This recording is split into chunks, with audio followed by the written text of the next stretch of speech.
This channel does not promote any violent, harmful, or illegal activities. All content provided by this channel is meant for an educational purpose only. UEM Jaipur is a perfect target for prospective students aspiring for good jobs, good education with future-ready skills.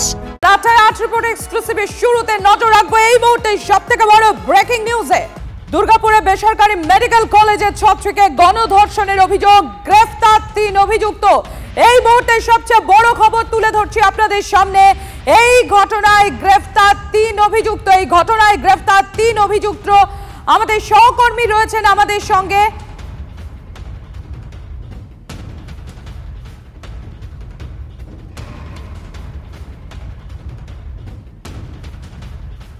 Jayanta আমার সহকর্মী রয়েছেন আমাদের সঙ্গে। জয়ন্ত, গ্রেফতার 3 অভিযুক্ত, এখনো পর্যন্ত আর কি আপডেট রয়েছে তোমার কাছে? দেখো, সকাল থেকেই আমরা যেটা জানতে পাচ্ছি, ইতিমধ্যেই 3 জনকে গ্রেপ্তার করা হয়েছে। তাদের নাম পরিচয় এখনো পুলিশ সূত্রে জানা যায়নি। প্রথমে আমরা জিজ্ঞেস করেছিলাম যে সহপাঠীকে গতকাল থেকেই আটক করে রাখা হয়েছিল, তাকে কি গ্রেপ্তার করা হয়েছে। পুলিশ কিন্তু সে বিষয়েও পরিষ্কার করেনি। পুলিশ জানিয়েছে 3 জন অভিযুক্ত যারা ছিল তাদেরকে গ্রেপ্তার করা হয়েছে, বাকি 2 জনের খোঁজে তল্লাশি চালাচ্ছে। ইতিমধ্যেই আমরা কিন্তু ঘটনাস্থলে এসে পৌঁছেছি, যেখানে যে গণধর্ষণের ঘটনা হয়েছে সেখানে পুলিশের বড় কর্তারা সেখানে সকাল থেকেই উপস্থিত আছে। তারা যেটা জানাচ্ছেন যে ইতিমধ্যেই বড় ব্রেকথ্রু হয়েছে এবং বাকি যারা আছে তাদেরকেও গ্রেপ্তারের জন্য পুলিশ অভিযান শুরু করেছে। এই যেহেতু মাটির জয়ন্ত প্রথম থেকেই নির্যাতিতার পরিবারের তরফ থেকে, তার বাবা মার তরফ থেকে একটাই অভিযোগ করে আসা হচ্ছিল যে এই অত্যন্ত ন্যাক্কারজনক যে ঘটনাটি ঘটেছে তার সঙ্গে ওই ছাত্রীর সহপাঠীরাই যুক্ত, যিনি এই ধরনের ন্যাক্কারজনক ঘটনা যারা ঘটিয়েছে, যে অভিযুক্ত, যে দোষী, তারা পূর্ব পরিচিত এই ছাত্রীর। পুলিশ কি বলছে এই গোটা ঘটনায়? দেখো, গতকাল রাত্রে আসানসোল দুর্গাপুর পুলিশ কমিশনারের যে কমিশনার উনি নিজে এসেছিলেন। উনি নিজে এসে দুর্গাপুরের বিজন ফাঁড়িতে এই নির্যাতিতার বাবার সঙ্গে কথা বলেছেন এবং তার যে সহপাঠী ছিল তার সঙ্গেও কথা বলেছেন। গভীর রাত পর্যন্ত তাদের কথা হয়েছে। আমরা যেটা জানতে পেরেছি যে ওই সহপাঠী, আমি যে এলাকায় দাঁড়িয়ে আছি সেই সহপাঠীর সঙ্গে এই এলাকাতেই এসেছিল ওই নির্যাতিতা এবং তার সঙ্গেই একটা বন্ধুর সম্পর্ক ছিল, এটা জানা গেছে পুলিশ সূত্রে। ওই সহপাঠী যে কোনোভাবে এই ঘটনার সঙ্গে জড়িত এখনো পর্যন্ত পুলিশের কাছে সেরকম কোনো তথ্য নেই। পুলিশ জানিয়েছে 2 জনের মধ্যে একটা ভালো সম্পর্ক ছিল, সেক্ষেত্রে তারা 2 জনে এখানে এসেছিল। তারপরেই ওই বাকি 3 জন এসে তাদের সঙ্গে দুর্ব্যবহার করে, তার ফোন কেড়ে নেয়। এরপরে কি হয়, যখন ফোন কেড়ে নেয় এবং ওই নির্যাতিতা ওখানেই ছিল, তখন বাকি আরো 2 জন এসে জিজ্ঞেস করে যে কি ঘটনা ঘটেছে। যখন নির্যাতিতা বলে তার ফোন কেড়ে নিয়েছে, তার সঙ্গে খারাপ ব্যবহার হয়েছে, তখন ওদের ফোন থেকে, যে বাকি 2 জন পরে এসেছিল তাদের ফোন থেকে একটা ফোন করে ওই নির্যাতিতার ফোন নাম্বারে। ওই ফোন নাম্বারের সূত্র ধরেই ওই নির্যাতিতার ফোন কল লিস্ট চেক করে, ওই সময় যে ফোন এসছে সেই কল লিস্ট চেক করেই পুলিশ কিন্তু এই ব্রেক থ্রু পায়। সেই কল লিস্ট থেকে চেক করে পুলিশ জানতে পারে যে কার ফোন, সেই ফোনটা কে ব্যবহার করছিল, তাকেই পুলিশ প্রথম জিজ্ঞাসাবাদ করে এবং তার কাছ থেকেই বাকি তথ্য পাওয়া গেছে। 5 জনকেই চিহ্নিত করা হয়েছে। 5 জনের মধ্যে 3 জনকে ইতিমধ্যেই পুলিশ গ্রেপ্তার করতে পেরেছে। বাকি 2 জনের খোঁজে কিন্তু পুলিশ তল্লাশি চালাচ্ছে। এই এলাকায় যেহেতু বাইক নিয়ে ছাড়া ঢোকা সম্ভব নয়, পুলিশ কর্তারা, বড় পুলিশ কর্তারা, এসিপি এবং সিআই পদমর্যাদার পুলিশ কর্তারা, অন্যান্য পুলিশ আধিকারিকরা এই বাইক নিয়ে এই এলাকায় কিন্তু তল্লাশি করছে। জঙ্গলে কেউ লুকিয়ে আছে কিনা, যেহেতু তাদের বাড়িতে গিয়েও তাদের খোঁজ পাওয়া যাচ্ছে না, যেহেতু এটা গভীর জঙ্গল এলাকা, পুলিশ বলছে আজকের মধ্যেই হয়তো বাকি 2 জনকেও গ্রেপ্তার করা সম্ভব হবে। জয়ন্ত, আমাদের সহকর্মী যে ব্রেকিং নিউজ এই মুহূর্তে তুলে ধরলো আপনাদের সামনে, আরো একবার বলি, এই ঘটনায় ইতিমধ্যেই 3 জনকে গ্রেফতার পুলিশের। দুর্গাপুরে ডাক্তারি ছাত্রীকে গণধর্ষণের ঘটনা, সেই ঘটনায় গ্রেফতার 3 অভিযুক্ত। তবে এখনো পর্যন্ত যেটা জানা যাচ্ছে, আমার সহকর্মী যে জয়ন্ত যে বিষয়টি তুলে ধরলো, 5 জনকে ইতিমধ্যেই চিহ্নিত করা সম্ভব হয়েছে। এই 5 জন যাদেরকে চিহ্নিত করা সম্ভব হয়েছে তাদের মধ্যে থেকেই 3 জনকে গ্রেফতার করা হয়েছে। বাকি 2 জনের খোঁজে তল্লাশি চালাচ্ছে পুলিশ এবং পুলিশের তরফ থেকে যেটা বারবার বলা হচ্ছে, এটা গভীর জঙ্গল এলাকা, এই এলাকায় বাইক বা 2 চাকার গাড়ি ছাড়া নিয়ে আসা সম্ভব নয়। সেক্ষেত্রে এই সমস্ত সম্ভাব্য বিষয়গুলো খতিয়ে দেখছে তদন্তকারী আধিকারিকরা। জয়ন্ত রয়েছেন আমাদের সঙ্গে। আমি আরো একবার চলে যাবো জয়ন্তর কাছে। জয়ন্ত, যে পয়েন্টগুলো উঠে আসছে, এক, যে 5 জনকে শনাক্ত করা গিয়েছিল সেই 5 জনের মধ্যে থেকে এই 3 জনকে গ্রেফতার করা হয়েছে, অর্থাৎ বাকি আর 2 জন রয়েছেন যাদেরকে শনাক্ত করা সম্ভব হয়েছে, তাদের খোঁজে তল্লাশি চালাচ্ছে পুলিশ। এবং একটু আগেই তুমি যেটা উল্লেখ করছিলে যে এত ঘন জঙ্গল এরিয়া, এই এরিয়াতে 2 চাকা বা বাইক, স্কুটি এই ধরনের যানবাহন ছাড়া নিয়ে আসা সম্ভব নয়। সেক্ষেত্রে কোন ধরনের যানবাহন ব্যবহার করা হয়েছিল, কখন আসে কখন যায়, কাদের সঙ্গে কে আসে, এই সমস্ত খুঁটিনাটি বিষয়গুলো কি এখন স্ক্যানারে রয়েছে পুলিশে?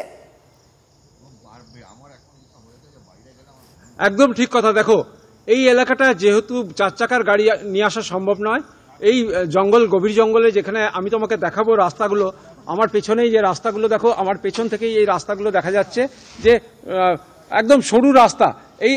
এই রাস্তাগুলো সাইকেল, দেখো আমি তোমাকে এই ছবিটা দেখাচ্ছি, সাইকেল করে একজন কিন্তু এই মুহূর্তে বেরিয়ে আসছে, অর্থাৎ সাইকেল ছাড়া কোনোভাবেই কিন্তু এখান দিয়ে যাতায়াত করা সম্ভব নয়।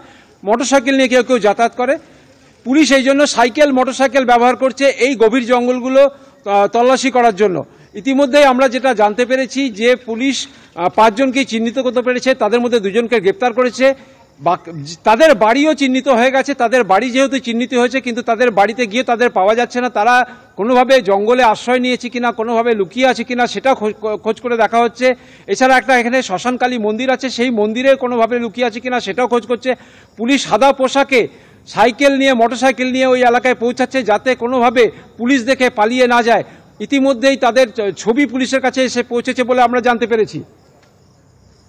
জয়ন্ত, সেই ছবি আমরা দেখছি এবং আমাদের জয়ন্ত যে বিষয়টি সহকর্মী যে বিষয়টি তুলে ধরছে, দেখুন তদন্তকারী যে অফিসাররা এই যে একটা পয়েন্ট পর্যন্তই সেখানে গাড়ি যাচ্ছে, কিন্তু তারপর অর্থাৎ যে ঘটনাস্থল সেখান অবধি পৌঁছতে গেলে 2 চাকার যানবাহন, বাইক, স্কুটি, সাইকেলের মতো এই ধরনের যানবাহনের সাহায্য নেওয়া হচ্ছে। এমনকি আপনাদের জানিয়ে রাখি, ড্রোনের মাধ্যমেও সেখানে তদন্ত চালানো হচ্ছে।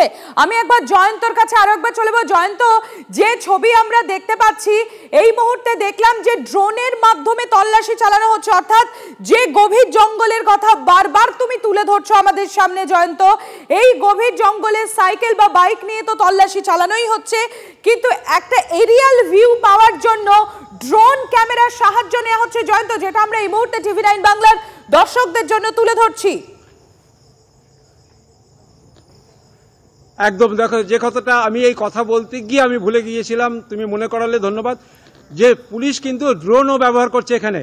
যে গভীর জঙ্গলে সাধারণত আমরা দেখি মাওবাদীদের আস্তানা খোঁজার ক্ষেত্রে বা মিলিটারি যে বিদেশি শত্রুদের যে কোনো যে আস্তানা থাকে বা তাদের কোনো ক্যাম্প থাকে সেগুলোকে ধ্বংস করার জন্য যেভাবে ব্যবহার করা হয়, পুলিশ কিন্তু এখানে দুর্গাপুরের এই জঙ্গল এলাকায় নির্যাতিতা, অর্থাৎ যে মেডিকেল পড়ুয়ার যে গণধর্ষণের ঘটনা, তাদের যে এই ঘটনায় যারা যুক্ত ছিল তাদের খোঁজে কিন্তু এখানেও ড্রোনে তল্লাশি করছে। এবং ড্রোনে শুধু তল্লাশি যেটা হচ্ছে সেটা শুধু বড় বড় গাছ জঙ্গল সেখানে সম্ভব নয়, এখানে দেখা হচ্ছে যে ভেতরে ভেতরে আর কোথায় কোনো রাস্তা আছে বা কোনোভাবে কোনো ঘর বা কিছু তৈরি করা আছে কিনা, কারণ বাইরে থেকে কোনোভাবেই বোঝা সম্ভব নয়।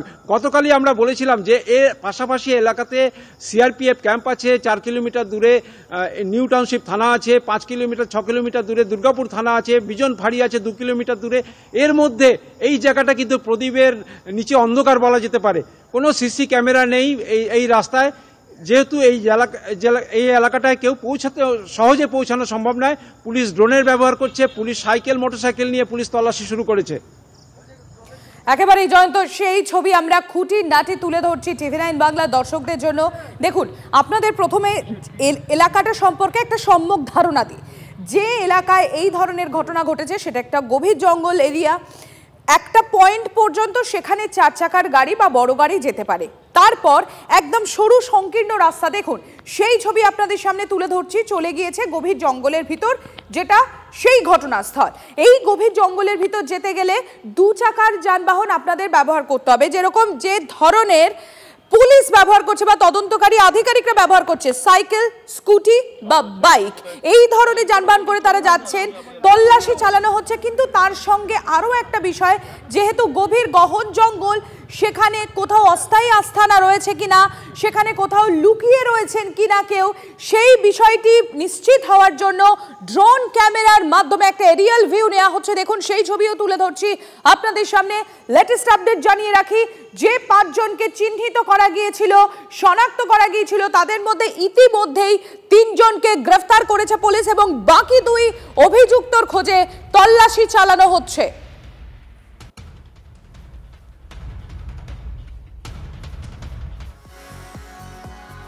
এই যে দুর্গাপুরে বেসরকারি মেডিকেল কলেজে ছাত্রকে গণধর্ষণের অভিযোগ, এই ঘটনায় ইতিমধ্যেই 3 জনকে গ্রেফতার করা হয়েছে, যেটা আপনাদের বলছিলাম। ইতিমধ্যেই 3 জনকে গ্রেফতার করা হয়েছে। আর দুর্গাপুরের এই নির্যাতিতা মেডিকেল পড়ুয়ার গোপন জবানবন্দি নিলেন এক্সিকিউটিভ ম্যাজিস্ট্রেট রঞ্জনা রায়। হাসপাতালে চিকিৎসাধীন নির্যাতিতা ওই পড়ুয়া, হাসপাতালেই নির্যাতিতার বয়ান নেয় এক্সিকিউটিভ ম্যাজিস্ট্রেট। দুর্গাপুরের মতো শহরে এই ধরনের ঘটনা অত্যন্ত দুর্ভাগ্যজনক। সব রকম সাপোর্ট দিচ্ছি, নির্যাতিতা সুস্থ রয়েছেন, আশা করছি ট্রমা কাটিয়ে স্বাভাবিক জীবনে তিনি ফিরে আসতে পারবেন, এমনই জানিয়েছেন এক্সিকিউটিভ ম্যাজিস্ট্রেট। শুনুন। দুর্গাপুরের মতো একটা জায়গাতে ঘটনাটা ঘটলো, এটা আমাদের সবার পক্ষে খুব খারাপ লাগছে।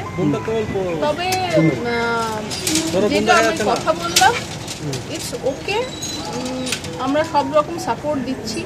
আমাদের ওসিরা রয়েছেন, সারা রাত রয়েছেন এবং আশা করি মেয়েটি মানে সুস্থ হয়ে আবার এখানে নর্মাল লাইফ লিড করতে পারবেন এবং ওনারা মানে হার্ড অ্যান্ড ফাস্ট ট্রাই করছেন কি হয়েছে, ওনারা ইনভেস্টিগেশন চালাচ্ছে, নিশ্চয়ই অ্যাকশন হবে। সাপোর্ট দিচ্ছি যতটা সম্ভব, রিকভার করে যত তাড়াতাড়ি every help she will get and her family. Durgapur বেসরকারি মেডিকেল কলেজের ছাত্রকে গণধর্ষণের অভিযোগ, TV9 বাংলার হাতে নির্যাতিতার বাবার দায়ের করা অভিযোগপত্র। ঘটনার জন্য নির্যাতিতার সহপাঠীকে দায়ী করলেন নির্যাতিতার বাবা। মেয়েকে ভুল বুঝিয়ে মেডিকেল কলেজ থেকে দুর্গাপুর গভর্নমেন্ট কলেজের দিকে ফাঁকা রাস্তায় নিয়ে যাওয়া হয়। বাবার অভিযোগপত্র, অভিযুক্তরা ছাত্রীর সহপাঠীর পূর্ব পরিচিত। ছাত্রীর যে সহপাঠী যার সম্পর্কে অভিযোগ করা হচ্ছে তার পূর্ব পরিচিত বলে অভিযোগ করছেন নির্যাতিতার বাবা। মেয়েকে ধর্ষণের পর মোবাইল 5,000 টাকা ছিনিয়ে নেয় দুষ্কৃতীরা, এমনই অভিযোগ নির্যাতিতার বাবার। মেয়ে কিছু জানতো না, ও তো জোর করে নিয়ে গেছে সেদিকে, ও তো অবশ্যই ভূমিকা আছে। আপনার মেয়ের সঙ্গে যে ছেলেটি ছিল, হ্যাঁ, মানে তাকে কেন আপনি সন্দেহের চোখে দেখছেন? আরে ও তো ওকে বাধ্য করে নিয়ে গেছে বাইরে না। যে ছেলেটি সঙ্গে নিয়ে গেছিল সেই ছেলেটি কি বাকি ছেলেদের চেনে, এরকমটা জান সম্ভবত আপনি অভিযোগ করেছেন? হ্যাঁ, সম্ভবত হতেও পারে। স্ক্রুটি সিস্টেম ঠিক নেই, যে আসছে ও বাইরে চাওয়া আসছে করছে। আমার মেয়ে, আমি তো রেসিডেন্সিয়াল কলেজ ছেড়েছি যে সিকিউরিটির জন্য, এখানে কিছু রেস্ট্রিকশন নেই। এই ছেলেটি আপনার মেয়ের সঙ্গে গেছিল, তাকেও তাহলে আপনি সন্দেহের মধ্যে রাখছেন? হ্যাঁ, সন্দেহের মতো তো অবশ্যই রাখছি।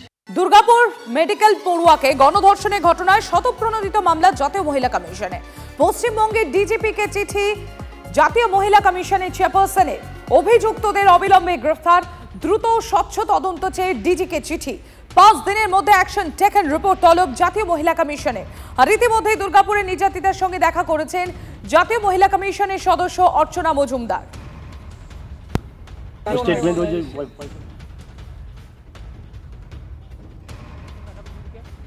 আপনারা দেখতে পাচ্ছেন সেই ছবি আপনাদেরকে দেখাচ্ছি। এই যে দুর্গাপুর মেডিকেল পড়ুয়াকে গণধর্ষণের ঘটনার অভিযোগ, সেই ঘটনা এবং স্বতঃপ্রণোদিত মামলা জাতীয় মহিলা কমিশনের। পশ্চিমবঙ্গের ডিজিপিকে চিঠি জাতীয় মহিলা কমিশনের চেয়ারপারসনের। অভিযুক্তদের অবিলম্বে গ্রেফতার, দ্রুত ও স্বচ্ছ তদন্ত চেয়ে ডিজিকে চিঠি। 5 দিনের মধ্যে অ্যাকশন টেকেন রিপোর্ট তলব জাতীয় মহিলা কমিশনে। সুমন আমার সহকর্মী রয়েছেন আমাদের সঙ্গে। সুমন, কি আপডেট? দেখো, দুর্গাপুরের ঘটনা নিয়ে জাতীয় মহিলা কমিশনের স্বতঃপ্রণোদিত মামলা নিয়েছে জাতীয় মহিলা কমিশন, যেখানে বলা হয়েছে 5 দিনের মধ্যে অ্যাকশন টেকেন রিপোর্ট দিতে হবে জাতীয় মহিলা কমিশনকে। এবং পশ্চিমবঙ্গের ডিজিপিকে চিঠি দিয়েছে এনসিডব্লিউ। অভিযুক্তদের অবিলম্বে গ্রেপ্তার করতে হবে, দ্রুত স্বচ্ছ তদন্ত চেয়ে ডিজিকে চিঠি দেওয়া হয়েছে। এর সঙ্গে সঙ্গে ইতিমধ্যেই কিন্তু দুর্গাপুর ঘুরে এসেছেন জাতীয় মহিলা কমিশনের সদস্য অর্চনা মজুমদার। 5 দিনের মধ্যে অ্যাকশন টেকেন রিপোর্ট চাওয়ার অর্থ হলো জাতীয় মহিলা কমিশন বোঝাতে চাইছে যে এই সেন্সিটিভ কেসটাকে নিয়ে তারা কিন্তু যথেষ্ট তৎপর রয়েছে এবং যদি তাদের তদন্ত তাদের সুবিধা মতো না মনে হয়, যদি মনে হয় তদন্তে কোথাও স্বচ্ছতার অভাব রয়েছে, তাহলে কিন্তু পদক্ষেপের হুঁশিয়ারি পর্যন্ত দেওয়া হয়েছে পশ্চিমবঙ্গের ডিজিপিকে। অর্থাৎ জাতীয় মহিলা কমিশন তাদের যে কড়া অবস্থান সেটা একটু স্পষ্ট করছে। ধন্যবাদ সুমন।